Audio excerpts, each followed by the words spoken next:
जय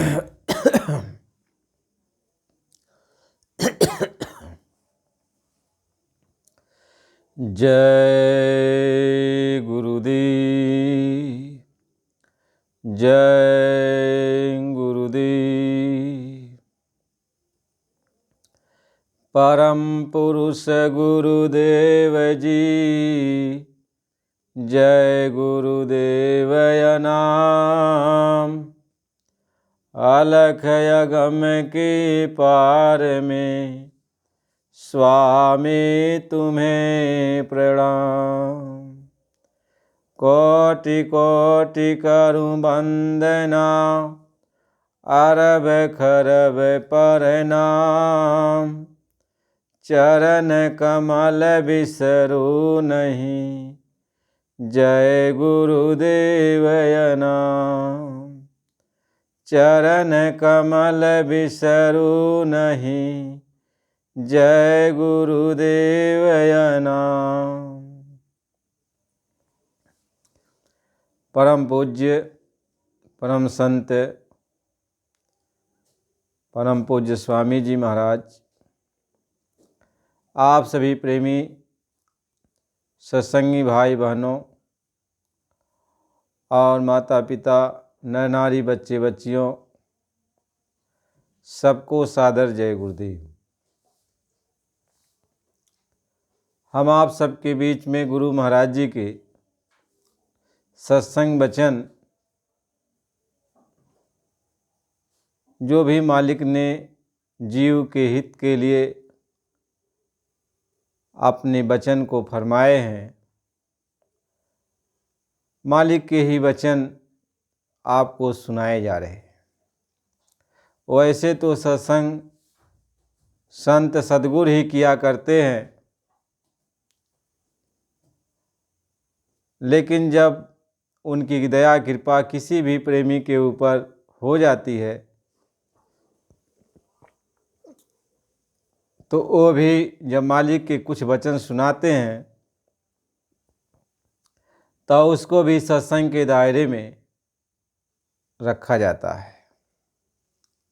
यानी वो मालिक की दया से वो जो वचन निकलते हैं, इससे जो भी प्रेमी उस सत्संग वचन को सुनते हैं, उनके ऊपर जो कर्म है, पाप पुण्य के जो कर्म अजाने अनजाने बन जाते हैं, सत्संग सुनने से वो कर्म धीरे धीरे साफ होने लगते हैं और जीव का मन बुद्धि चित्त ये जब निर्मल होने लगता है, साफ होने लगता है, तो उसके विचार भाव शुद्ध हो जाते हैं।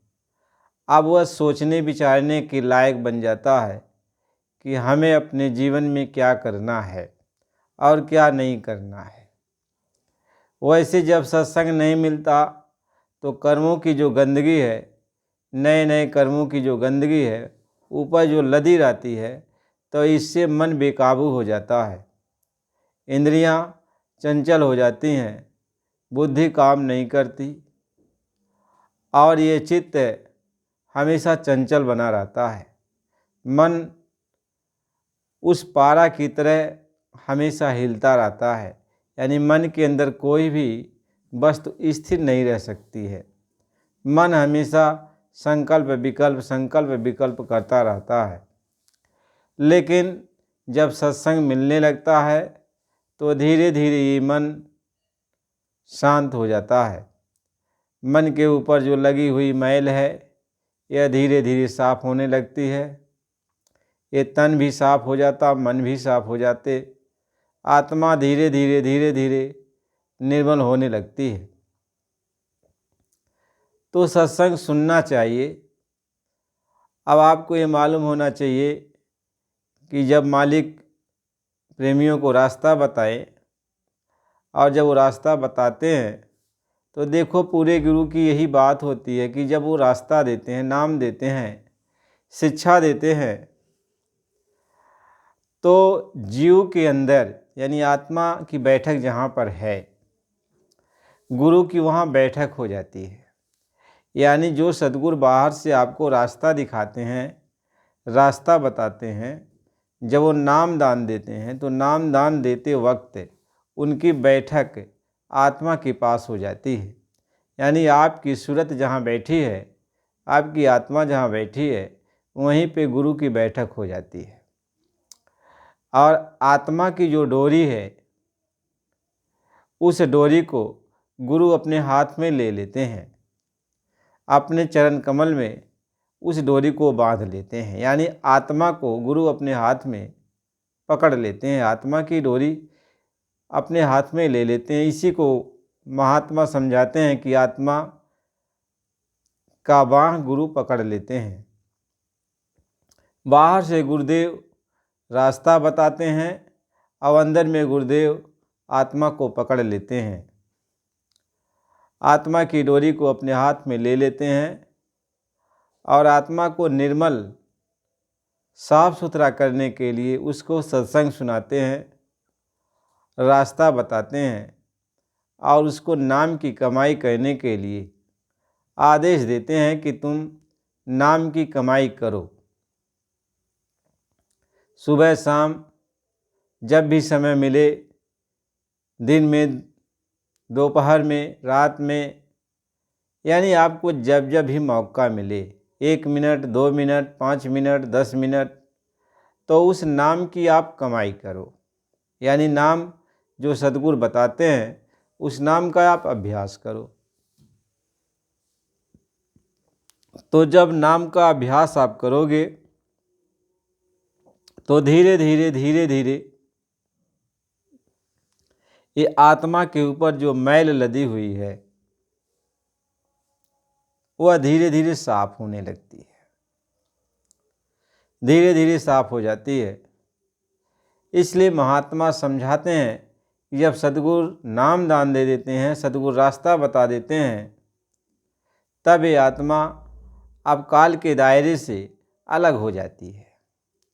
यानी अब जब तक सद्गुरु रास्ता नहीं बताते हैं, नाम दान नहीं देते हैं, तब तक इस आत्मा की डोरी काल भगवान के हाथ में रहती है, ईश्वर के हाथ में रहती है। अब ईश्वर जहाँ भी चाहते इस आत्मा को भेजते रहते हैं। लेकिन जब सद्गुरु आत्मा की डोरी को अपने हाथ में ले लेते हैं, तब अब गुरु के अधीन हो जाती है ये आत्मा। अब गुरु इस आत्मा को इस जन्म में पार करेंगे कि दोबारा जन्म देंगे कि तिबारा जन्म देंगे। यानी अब गुरु के अधीन हो जाता है कि गुरु कितने जन्म इसको देंगे या एक ही जन्म में पार करेंगे। ये गुरु के ऊपर निर्भर करता है, ये संत सद्गुरु के ऊपर निर्भर करता है। और आत्मा का प्रेम प्यार अपने गुरु के प्रति कैसा होता है, इस पर भी निर्भर करता है। गुरु महाराज जी के प्रति हमारी निष्ठा, हमारा भरोसा, हमारा विश्वास, हमारा प्रेम जितना बढ़ता जाता है, गुरु उस जीव को उतना करीब अपने पास रखते हैं। इसलिए यह प्रेम का मार्ग है। कहते हैं यह तो घर है प्रेम का, खाला का घर नाय, शीश उतारे भुई धरे, सो पैठे घर माय। महात्मा ये समझाते, मालिक के घर, मालिक के साथ चलने के लिए, अपने घर पहुंचने के लिए हमें अब गुरु के प्रति प्रेम पैदा करना पड़ता है। जब हमारे अंदर संत सद्गुरु के प्रति श्रद्धा जाग जाती है, भाव जाग जाता है, प्रेम जाग जाता है, तब हमारी आत्मा अब गुरु के करीब में हो जाती है। कोई भी हो, आप बाहरी संसार में ही देखो, जिसके साथ जितना जिसको प्रेम हो जाता है वह उसको अपने करीब में ही रखना चाहता है, और जिससे प्रेम कम होता है उसके बारे में बहुत ज़्यादा सोचता नहीं है। जैसे घर में ही एक बाप के 4 लड़के हो और चारों लड़के में कोई एक आध लड़का माता पिता से ज़्यादा प्रेम करता हो, तो माता पिता की निगाह उस पर ज़्यादा रहती है और बच्चों पर भी निगाह रहती है, लेकिन कम रहती है। तो मालिक के प्रति, गुरु के प्रति जिसका जितना जैसा भाव बनता है उसी के अनुरूप उसकी गति होती है। यदि मालिक के प्रति, गुरु के प्रति यदि इस आत्मा का भाव सच्चा होकर प्रेम उमड़ पड़ता है, अब वो अपने गुरु के वियोग में तड़पता है, गुरु के लिए रोता है, गुरु के सिवाय और किसी को नहीं समझता, तो गुरु भी उसको उसी तरह से समझने लगते हैं। अब गुरु जहाँ जहाँ जाएंगे तो उस आत्मा को लेके जाते हैं, तो वह आत्मा एक ही जन्म में अपने घर पहुँच जाती है। लेकिन जो आत्मा बेपरवाह होती है कि चलो जब भी समय मिला तो गुरु का दर्शन कर लिया, गुरु की बात को सुन लिया, मान लिया, और जब भी समय नहीं मिला तो नहीं गए, तो उसी तरह से जो आत्मा को जितना दर्द होता है मालिक भी उसी आत्मा को उतना ही याद करते हैं। वैसे तो मालिक सबको याद करते हैं, बशर्ते अपने घर चलने की बात है कि जो जितना जल्दी तैयार हो जाता है। तैयार होने का मतलब यह है कि वह मालिक के लिए अपने अंदर जगह रख लेता है, हर वक्त अपने गुरु को याद करता है, हर वक्त अपने मालिक को याद करता है और मालिक के लिए रोता है, तड़पता है। कहते यह तो घर है प्रेम का, खाला का घर नाय, शेष उतारे भूमि धरे, सो पैठे घर माय। महात्मा ये समझाते हैं, अब वह जीव जो अपने आप को गुरु के प्रति समर्पित कर देता है, समर्पण भाव आ जाता है कि अब मालिक आपके सिवाय अब मेरा कोई नहीं है। कहते हैं त्वमेव माता च पिता त्वमेव, त्वमेव बंधुश्च सखा त्वमेव, त्वमेव विद्या च द्रविणं त्वमेव, त्वमेव सर्वं देवे देवे। कहते तुम ही माता हो, तुम ही पिता हो, तुम ही बंधु हो, तुम ही सखा हो और तुम ही मेरे लिए सभी देवी देवता हो। मैं आपके चरणों में कोट कोट प्रणाम करता हूँ। आपके सिवा मेरा कोई सहारा नहीं है, कोई नहीं है। जो अपने गुरु के प्रति यह भाव रखता है यानी समर्पण हो जाता है। देखो समर्पण कई तरह का होता है। एक जीव जब समर्पण हो जाता है, अपने आप को गुरु के हवाले कर देता है, तो उसकी अपनी कोई इच्छा नहीं रहती। उसको पूर्ण समर्पण कहते हैं, यानी उसको पूर्ण भक्ति कहते हैं कि अब वह गुरु के प्रति समर्पित हो गया, समर्पण हो गया। तो अब उसको चाहे उसके ऊपर दुख पड़ता हो और चाहे उसके ऊपर सुख पड़ता हो, चाहे उसको लाभ मिलता हो, चाहे उसकी हानि होती हो, तब वह गुरु से कुछ नहीं कहता।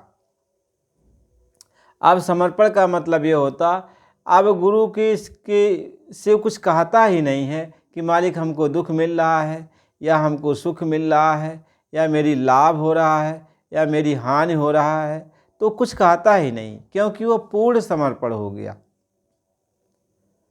अब उसी को कहते हैं कि दुख सुख है, दुख सुख है जानो हिकमत धार। वह सब कुछ ये जानता है कि मेरे गुरु की यही इच्छा है। मेरा गुरु दुख देने में खुशहाल है तो दुख दे रहा है, मेरा गुरु सुख देने में खुशहाल है तो सुख दे रहा है, मेरा गुरु मुझे लाभ देने में खुशहाल है तो मुझे लाभ दे रहा है, मेरा गुरु मेरी हानि करने में खुशहाल है, मुझे अबजस लगवाने में उसको खुशहाली है तो मुझे अबजस लगवा रहा है। यानी वह गुरु की मौज में अपनी इच्छा को विलीन कर देता है और वह कुछ कहता नहीं। उसको पूर्ण समर्पण कहते हैं। अब वह पूर्ण भक्ति करता है, अब वह शिष्य पूर्ण भक्ति करता है, यानी अब उसकी कुछ रह नहीं जाता। वह समझ गया कि मेरा तन भी, मेरा मन भी, मेरा धन भी, मेरी आत्मा भी, यानी ये सब कुछ अब गुरु की है। कह साईं मेरा कुछ नहीं और जो कुछ है सो तोर, तेरा तुझको सौंपते का लागत है मोर। हे गुरु महाराज जी, हे मालिक, यह तन भी आपका, ये मन भी आपका, ये धन भी आपका, ये आत्मा भी आपकी, ये सब कुछ आपका है। तो आपकी चीज़ मैं आपको समर्पित कर देता हूँ, इसमें मेरा क्या लग रहा है? यह आत्मा भी तो आप ही की तो है, आप ही की आत्मा है, आप ही की अंश है, ये आत्मा आपकी है, यह शरीर भी आपका है। जब आत्मा आपकी है तो ये मन भी आपका हो गया, अब ये तन भी आपका हो गया, और इस तन मन के द्वारा यह संसार में जो कुछ भी हमने बनाया है वह सब भी आपका हो गया। तो जब सब आप ही का है और आपकी चीज़ मैं आपको दे रहा हूँ, तो मेरा इसमें क्या जा रहा है? अब मेरा इसमें क्या जा रहा है? अब इस शरीर को चाहे सुख मिलता हो, अब इस शरीर को चाहे दुख मिलता हो, अब आपकी है तो आप चाहे इसको सुख में रखो या इसको आप दुख में रखो। आप इस शरीर से जो है चाहे लाभ करवा दो या हानि करवा दो। अब आप जानो, ये आत्मा अब सद्गुरु से यही कहती है कि मालिक ये सब कुछ आपका है और आपके मैं हवाले हो गई, आपके प्रति हम समर्पण हो गई, बस आपके सिवाय अब मेरा कोई नहीं है, आपके सिवाय मेरा कोई नहीं है। ये आत्मा जो है अब समर्पण हो गई, भक्ति करने लगी। अब उसका काम क्या रह गया? बस जैसे चकोर चंद्रमा को निहारता है,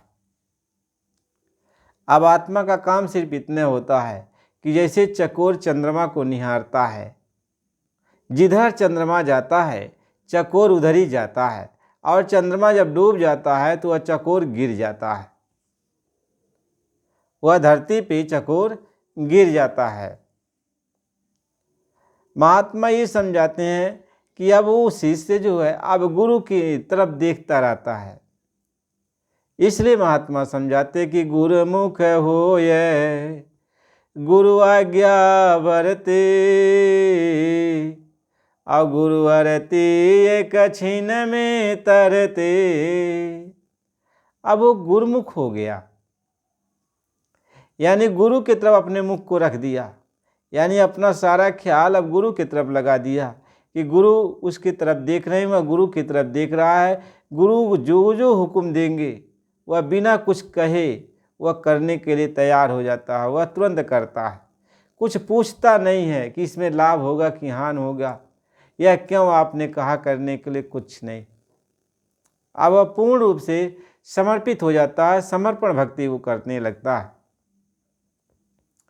महात्मा इस बात को समझाते हैं, इस तरह से ये आत्मा भक्ति में लगती है, तो इसको तो पूर्ण समर्पण भक्ति कहते हैं।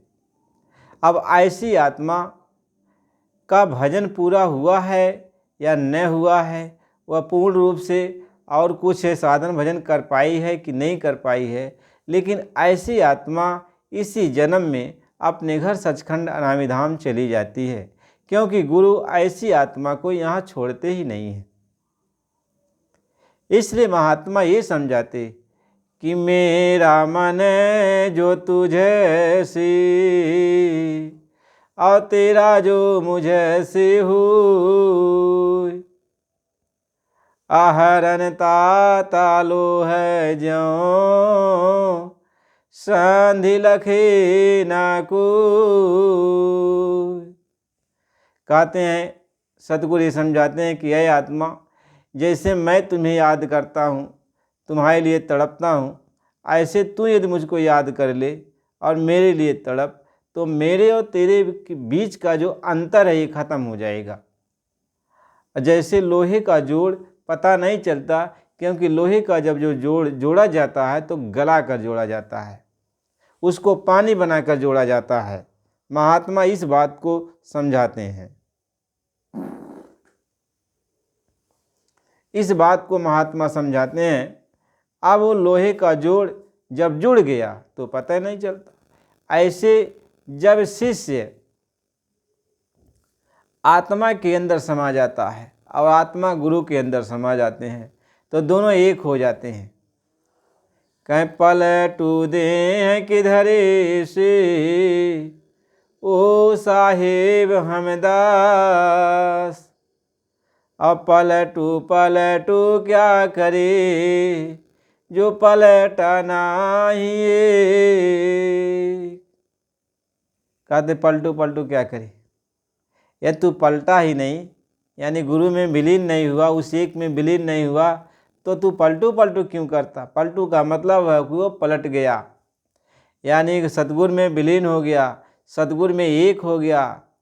सतगुरु में और पलटू में अब कोई अंतर नहीं रह गया, केवल खोल है। खोल को देख के लोग पलटू कहते हैं, लेकिन उसमें पलटू नहीं है, वो तो पलट गया मालिक में, और मालिक उसके अंदर आके बैठा हुआ है।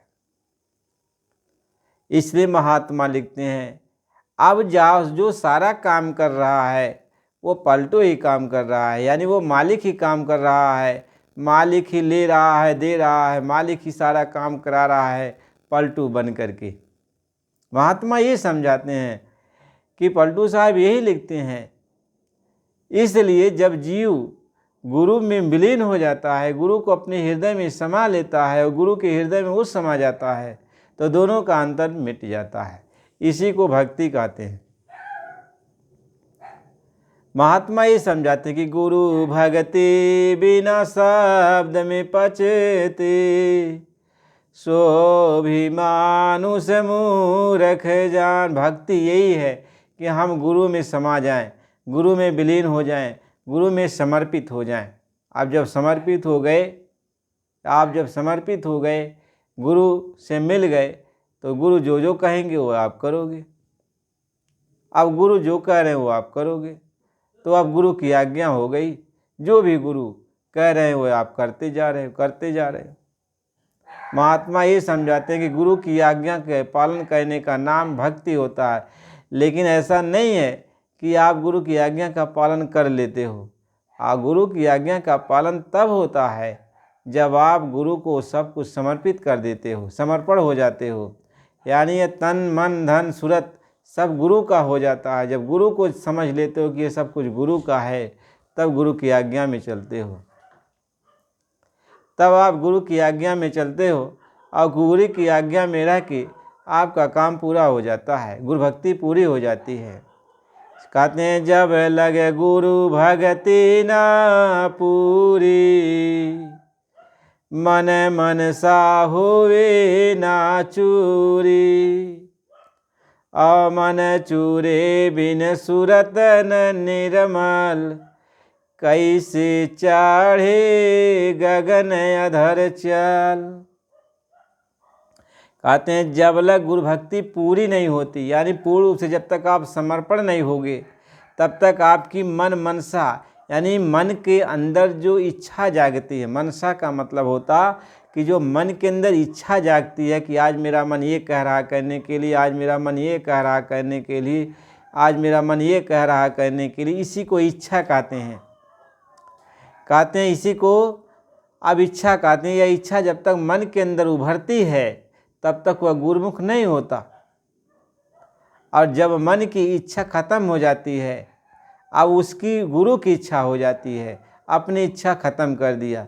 कहते हैं जब गुरु भक्ति पूरी हो जाती है, यानी गुरु के प्रति आप समर्पित हो जाते हो, तो आपकी इच्छा खत्म हो जाती है। इसी को कहते हैं मन मनसा, यानी मन की जो इच्छा है वह चूर हो जाती है, यानी अब खत्म हो जाए। आप सोचोगे भैया मैं क्या सोचूं, मेरे सोचने से अब कुछ होने वाला नहीं है, अब मेरी कोई इच्छा नहीं, जो कुछ मालिक करेंगे अब वो मालिक करेंगे,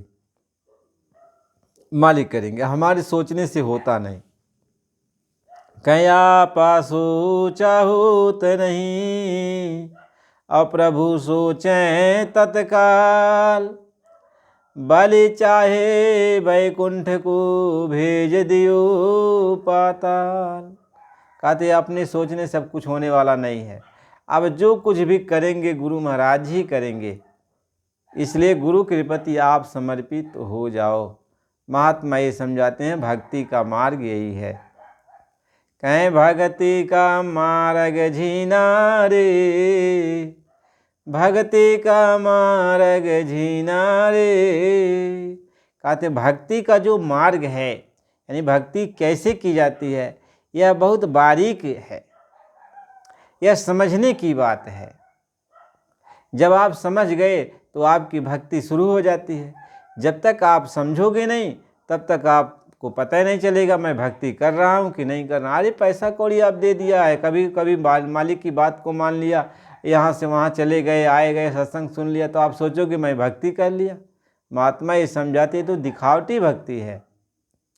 कभी आए गए, कभी आए गए, कभी सेवा किया, कभी कुछ किया, ये तो दिखावटी भक्ति है।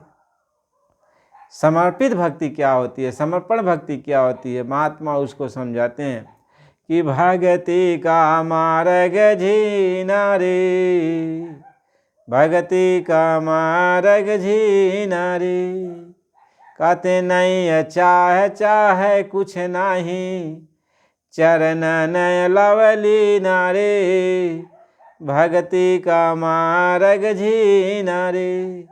कहते हैं अब वह गुरु से कुछ नहीं मांगता, अब गुरु कुछ देते हैं तो इनकार भी नहीं करता। कह नहीं चाह कुछ नहीं, यानी गुरु से मांगता भी नहीं है, और गुरु यदि कुछ देते हैं तो इनकार भी नहीं करता, क्योंकि हर वक्त उन्हीं की मर्जी में वो रहता। गुरु दे रहे हैं तो ले रहा है, गुरु दे रहे हैं तो ले रहा है, नहीं दे रहे हैं तो मांग भी नहीं रहा है। उनकी इच्छा में, कि जो उनकी इच्छा कर रही है वही मेरी भी इच्छा है, जो गुरु की इच्छा है वही मेरी इच्छा है। इसी को कहते हैं कि नहीं चाह कुछ नाही, और चरण नय लवली नारे। आप तो इस बात को समझ ही गए, चाह के बीच में, यानी हमारी कोई इच्छा नहीं, यानी हम गुरु से अब कुछ नहीं मांगते हैं, और गुरु यदि कुछ देते हैं तो हम उनको इनकार भी नहीं करते। यानी ये नहीं कहते नहीं गुरु महाराज जी हमको नहीं चाहिए, यह भी नहीं कहेंगे। अब गुरु दे रहे हैं तो ले रहे हैं, नहीं दे रहे हैं तो मांग भी नहीं रहे हैं। ये कह रहे हैं ये उनकी इच्छा है, मालिक की इच्छा है। कह नहीं चाहे कुछ नहीं, और चरण न लावली नारे। वह हर वक्त मालिक के चरणों में लवलीन है, उनकी याद, यानी मालिक के प्रति उसका प्रेम जगा हुआ है, बस प्रेम उनको निहारता है। चरण न लवली नारे, महात्मा ये समझाते हैं। अब ऐसा भक्ति जीव करता है। अब कोई स्तुति करता हो, आयत कोई प्रशंसा करता हो, तो स्तुति में भी एक समान और प्रशंसा में भी एक समान। अब नहीं है कि उसकी कोई प्रशंसा कर रहा है तो बहुत खुश हो गया, अब उसकी कोई निंदा कर रहा तो नाराज हो गया, दोनों में एक समान। महात्मा ये समझाते हैं कि निंदा स्तुति को पैठ दिया, सबसे मिले हर हाल है जी। कहते कोई निंदा करता है तो कोई प्रशंसा करता है तो दोनों को पीठ कर दिया, यानी हम उससे कोई मतलब नहीं है। तुम हमारे चाहे प्रशंसा करो और चाहे हमारी निंदा करो, उससे कोई मतलब नहीं है। जो कोई भी उससे मिलता है वह खुशहाली से मिलता है। कहता सर कोई कहता अरे भैया तुम इससे मिल आए हो और यह तुम्हें गाली गलौज देता है, तो कहता हम नहीं जानते ये गाली गलौज दे रहा है कि नहीं दे रहा है, हम तो पीठ कर दिए। यानी कभी भी किसी का गाली नहीं सुनते, न किसी की प्रशंसा सुनते हैं।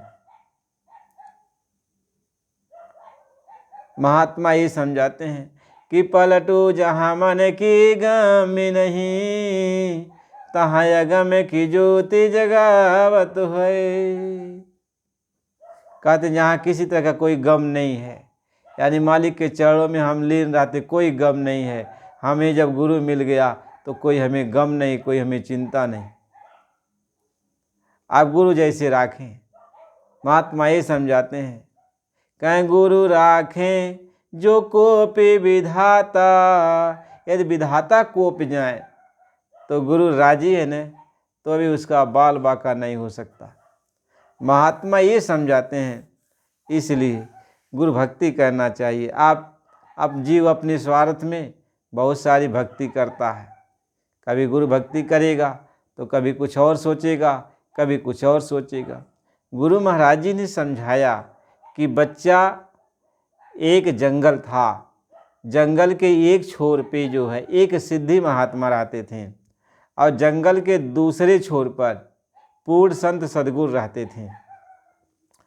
तो पूर्ण संत सद्गुरु के पास बहुत कम लोग जाते थे, क्योंकि वो तो चमत्कार दिखाते नहीं, वह जीव के हित के कल्याण की बात कहते। लेकिन जो सिद्धि महात्मा थे उनके पास बहुत भीड़ लगती थी। लोग उनके पास जाते अपनी मनोकामना पूरी कराने के लिए। तो जिसकी जो भी कामना रहती मांगते उनसे, तो सिद्धि महात्मा अपनी सिद्धि के बल पर उनकी इच्छा को पूरा कर देते। तो बड़ी शोहरत हुई, सिद्धि महात्मा की बड़ी शोहरत हुई। लोग सिद्धि महात्मा की बड़ी प्रशंसा करने लगे।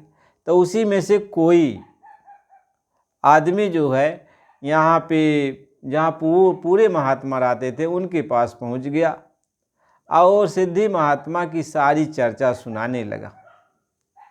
तो पूरे महात्मा के जो शिष्य थे वो सोचने लगे कि आखिर वो ऐसा क्यों कर रहे हैं, जरा हम भी चल के देखें।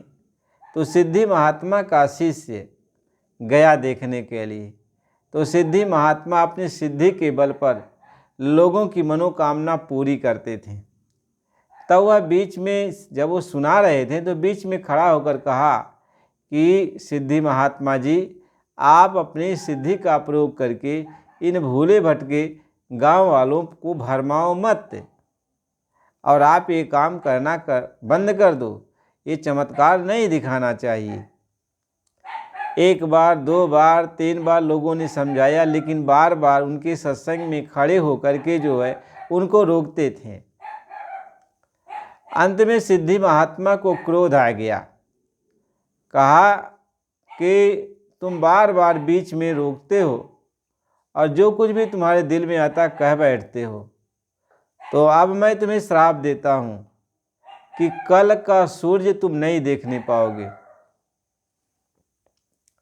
अब क्या हुआ, अब लोग जो है घबरा गए, गांव के लोग, और उससे कहने लगे, भैया देखो ये महात्मा जी हैं, जो भी कह दिए वह हो जाएगा, अब तुम कल का सूर्य नहीं देखने पाओगे। तो अब इनसे माफ़ी मांग लो, इनके चरणों पर गिर के। वो कहा कि हम रहें न रहें, लेकिन हम इनसे माफ़ी ओफी नहीं मांगेंगे। वो बेचारा वहाँ से चल दिया, पूरे महात्मा का शिष्य चल दिया और आया अपने गुरु जी के पास। शाम हो गई थी, रात हो गई। गुरु जी ने उससे कहा कि बच्चा, अरे चलो जो है कुछ खाना वाना बनाया जाए। तो कहा, गुरु जी आज तो कुछ इच्छा नहीं है। तो कहा कि अच्छा बच्चा, गाय का दूध है, थोड़ा गाय का दूध पी लो तब सो। तो कहा, गुरु जी आज कुछ पीने की भी इच्छा नहीं है, न कुछ खाने की इच्छा है और न कुछ पीने की इच्छा है। तो कहा, बच्चा आज तुम्हारी कोई इच्छा खाने पीने की नहीं है? कहा, हाँ गुरु जी आज तो कुछ इच्छा नहीं कह रही है खाने पीने के लिए। कहें अच्छा ठीक है, तो मेरा बिस्तर लगा दो।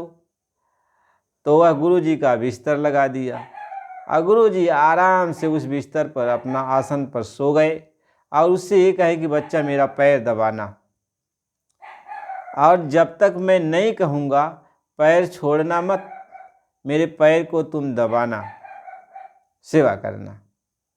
कहा अच्छा गुरु जी। तो वह गुरु जी का पैर दबाने लगा और गुरु जी अपना खर्राटे की नींद सोने लगे। अब इसको ये पता चल रहा है कि गुरु जी सो गए एकदम, तो भी गुरु का वो पैर दबा रहा है, क्योंकि गुरु जी ने कहा था कि पैर को छोड़ना मत, दबाना बंद मत करना। तो जब 12 बजे के बाद अब रिद्धि सिद्धि वो महात्मा की शक्ति गई। पहले तो वो जो है हाथी का रूप बना कर गई और बहुत चिघार मचाई कि डर के ये गुरु का पैर छोड़ के भाग जा। तो ये महात्मा का शिष्य देख तो रहा था, डरता तो बहुत था, बहुत डर रहा था, लेकिन वो जो है अब गुरु के वचन उसको याद आ रहे थे। ये याद आ रहे थे गुरु के वचन कि गुरु जी ने ये कहा है कि मतलब पैर छोड़ना मत। तो गुरु जी ने कहा ये पैर छोड़ना मत, तो इसलिए वो पैर नहीं छोड़ रहा था और हाथी जो है सूंड बढ़ा रही थी, लेकिन वो बेचारा डर रहा था। लेकिन पैर नहीं छोड़ा। तो हाथी अपना दूर से ऐसे डरवा उरवा करके वह फिर हाथी चली गई। अब ये जो है महात्मा का जो ये शिष्य था, यह तो अपना गुरुजी का पैर पकड़े हुए ऐसे लेटा हुआ था, गुरुजी का पैर पकड़ के उनके चरणों पर और दबा रहा था। अब उसको तो डर सता रही थी। तब तक कुछ समय के बाद फिर वो सिद्धि महात्मा की शक्ति जो है शेर का रूप बनाकर दहाड़ते हुए, चिघार मचाते हुए वो आई। अब शेर की गर्जना को सुनकर जैसे आसमान फट जाए, अब तो गड़गड़ गड़गड़ कांप रहा था। शेर चिघार मचाया। अब ये जो है, लेकिन गुरुजी का ये पैर छोड़कर भागा नहीं। गुरुजी का पैर छोड़कर ये भागा नहीं, गुरुजी का पैर पकड़ा ही रहा और शेर चिघार मचाता रहा, गरजता रहा। ऐसे कुछ समय तक शेर का ये काम हुआ, लेकिन वह गुरुजी का पैर नहीं छोड़ा। फिर इसके बाद जब शेर चला गया तो सिद्धि महात्मा की शक्ति एक सेठ का रूप बना करके सिर पर जो है गट्ठर लिए हुए और उसके पास पहुंची। अब वो कहा कि अरे बच्चा, जरा जो है ये मेरा गट्ठा उतरवा दो सिर से।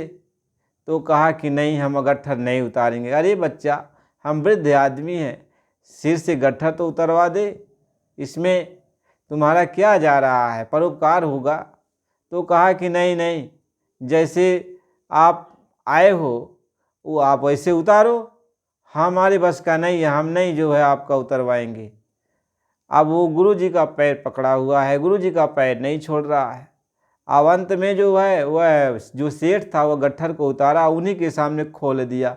जब खोल दिया तो उसमें हीरा मोती सोना लाल सब भरा बांधा हुआ था, सब भरा पड़ा। और जैसे खोल दिया था सब चमकने लगा, उजाला हो गया पूरा। तो कहा कि बच्चा, जितना इसमें से लेना चाहते हो उतना ले लो और तुम्हारा जीवन सफल हो जाएगा, जिंदगी भर आराम से तुम्हारा गुजर जाएगा। तो वह देखा सब कुछ, लेकिन वह गुरुजी का पैर नहीं छोड़। कहा नहीं, हमको इसमें से कुछ नहीं चाहिए, हमें कुछ ना चाहिए। लेकिन वह बहुत जो है उसको लालच देता रहा कि इसमें से ले लो जितना तुम्हारा इच्छा कहे, लेकिन वह जो है तैयार नहीं हुआ। इसके बाद क्या हुआ, वह अपना गट्ठा उठा समेटा। फिर कहा अच्छा बच्चा, नहीं कुछ लिया तो अब गट्ठा तो उठा दे, हम मैं चला जाऊं। तो कहा कि नहीं, हम गट्ठर नहीं तुम्हारा उठवाएंगे, तुम जैसे गट्ठर को लेके आए हो ऐसे उठा के लेके जाओ। महात्मा इस बात को समझाते हैं। अब वो सेठ फिर अपना गट्ठर को उठाया और चल दिया। अब भोरहरी का समय होने वाला था। अब वह जो है सिद्धि महात्मा की शक्ति उसकी माता का रूप बना करके आई और दूर से आवाज़ देती हुई आई कि बेटा तुम कहाँ हो, और रात भर हम तुम्हारा इंतज़ार करते रहे, तुम आए क्यों नहीं। तो कहा, अपनी माँ की आवाज़ को जब सुना तो कहा, माँ मैं इधर हूँ, गुरुजी का पैर दबा रहा हूँ और तुम भी आओ। तो आई। तो कहा कि बेटा चलो चलो, अब सुबह होने वाला है, चलो अपने घर चलो। कहा कि नहीं माता, गुरुजी ने कहा कि मेरे पैर को दबाओ और जब तक मैं नहीं कहूँगा पैर को मत छोड़ना। अरे गुरुजी देखो तेरे सो रहे हैं खर्राटे के नींद, और गुरुजी कह दिए अब चलो। कहा कि नहीं माँ, अब जब गुरुजी कहेंगे तभी चलेंगे, और जो है तुम भी गुरुजी का एक पैर दबाओ। तो कहा कि नहीं हम तुम्हारे गुरुजी का पैर नहीं दबाएंगे और तुम चलो यहाँ से, डांटी फटकारी। तो कहा कि नहीं माँ, तुम्हें जाना हो तुम जाओ, लेकिन जब तक गुरुजी नहीं कहेंगे तब तक हम इनके पैर को नहीं छोड़ेंगे। अंत में वह बच्चे को डांटती फटकारती फिर चली गई और गुरुजी अपना खर्राटे की नींद सोए हुए हैं। और महात्मा ये समझा रहे कि जब सूर्य 2 घंटे उग गए और सूरज की रोशनी जब कुटिया में आ गई जहाँ वो गुरुजी सोए हुए थे, और उनको जो है सूरज की रोशनी दिखाई पड़ने लगी, सूर्य वो देखने लगे, तब गुरुजी ने अंगड़ाई लिया। और जब अंगड़ाई लिया तो कहा कि अरे बच्चा, सूर्य उग गया। तो कहे हाँ गुरुजी, दिखाई पड़ रहा है। कहा हाँ गुरुजी। इसके बाद कहे अरे बच्चा, अभी तक तू पैर दबा रहा है। कि हाँ गुरुजी। अरे बच्चा रात में तो कुछ देखा तो नहीं। अब वो जब इतनी बात जब गुरुजी ने पूछा तब तक वो पैर पकड़ के बहुत रोना, बहुत बेजार रोने लगा और सारी घटना वो सुनाने लगा। तो गुरुजी ने कहा कि ऐ बच्चा, जो गुरुजी की चरण को पकड़ लेता है, गुरु की बात को मान लेता है, उसकी सारी बालाएं कट जाती हैं, कोई उसका बाल बाका नहीं कर सकता। कहें जो साचा विश्वास है और सदा गुरु है संग, और कोटि काल झकझोलही तो न हमें चित भंग। कहते हैं यदि सच्चा विश्वास है अपने गुरु के प्रति तो करोड़ों लोग मिलकर तुम्हारा अनुभव करना चाहें फिर भी तुम्हारा कोई अनुभव नहीं कर पाएंगे। महात्मा ये समझाते, गुरु जी ने यही बात कहा, स्वामी जी महाराज ने यही बात कहा कि बच्चा गुरु की बात को मान लेना चाहिए, गुरु के चरण को पकड़ लेना चाहिए, यानी गुरु जो कहें उस बात को मान लेना चाहिए। और गुरु का यदि भरोसा कर लोगे तो गुरु तुम्हारी संभाल कर लेगा। महात्मा ये समझाते। और आज क्या हुआ संगत में, गुरु जी का सब लोग सहारा छोड़ दिए। अब वो कह दिए कि अब तो गुरु जी नहीं है तो मेरी सब सहायता कौन करेगा, संभाल कौन करेगा। तो गुरु महाराज जी कहते हैं कि जब कोई भी गुरु किसी भी शिष्य को जब रास्ता बता देता है तो उसके जीवन में कोई भी घटना घटती है, उसकी मृत्यु जब तक नहीं हो जाती, जब तक वो अपने घर नहीं पहुंच जाता, हर वक्त गुरु उसके सामने जिंदा रहता है। कभी गुरु उसके सामने मरता नहीं है। वो तो नए लोगों के लिए नए गुरुओं की तलाश की जाती है, लेकिन जिनको रास्ता बता देते हैं उनके लिए हर वक्त वो जिंदा रहते हैं। लेकिन हाय रे जुग जमाना, हाय रे प्रेमियों के अंदर एक कौन सी कुमत सवार हो गई कि गुरु का बल ही छोड़ दिया, गुरु का भरोसा ही छोड़ दिया। अब गुरु का भरोसा जब छोड़ देगा तो फिर संभालेगा कौन। कहें गुरु बिना कौन संभाले इस मन को, गुरु बिना कौन संभाले इस मन को, गुरु बिना कौन। कहते गुरु के बिना तुम्हारे इस मन को अब कौन संभालेगा, कौन तुम्हारी नैया को पार करेगा। कि गुरु बिना कौन संभाले इस मन को, गुरु बिना कौन।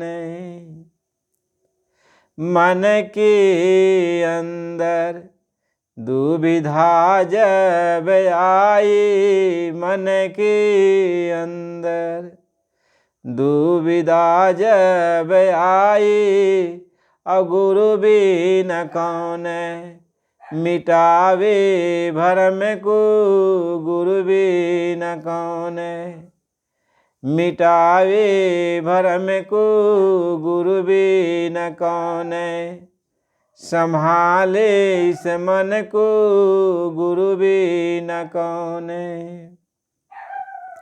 और गुरु बिना कौन संभाले इस मन को, गुरु बिना कौन।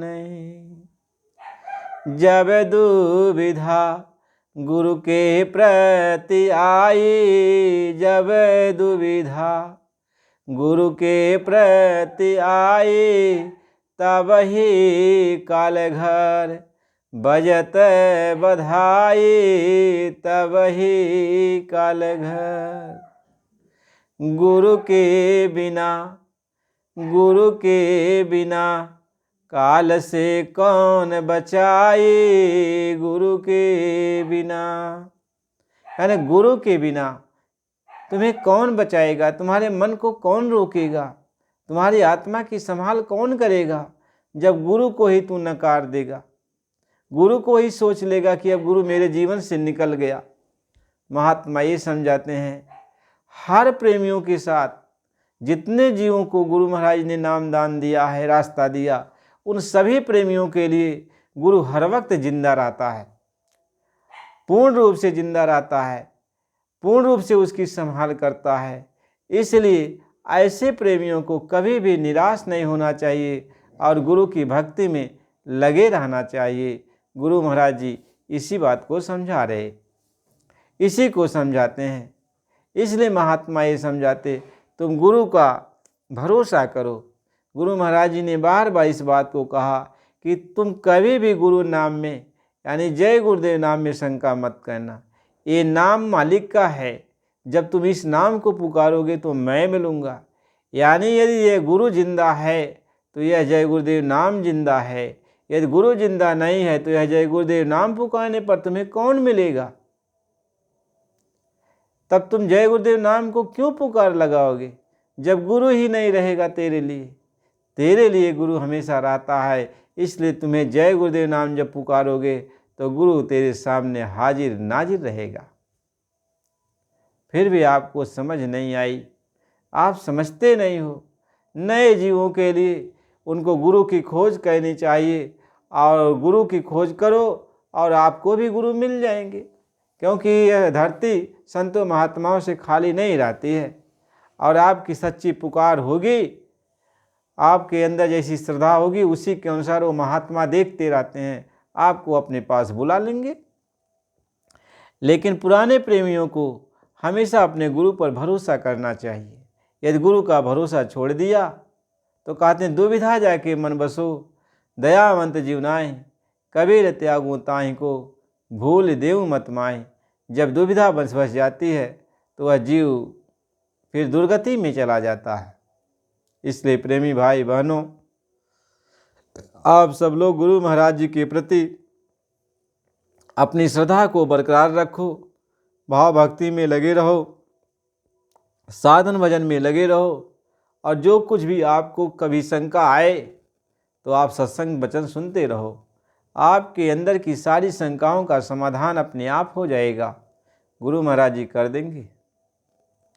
इसलिए प्रेमियों, बराबर आप सत्संग सुनो। ये सत्संग मालिक की दया मेहर से ही जारी किया गया और उनकी दया मेहर से जब मौज बनी तो जारी हो गया। अब उनकी दया मेहर से ये सत्संग मालिक की मौज से चल रहा है। तो यदि आप पूरा सत्संग सुनना चाहते हो तो चैनल को लाइक करो, नए हो तो लाइक सब्सक्राइब करो, तो ताकि आपके पास से ये बराबर सत्संग मिलता जाए। जय गुरुदेव।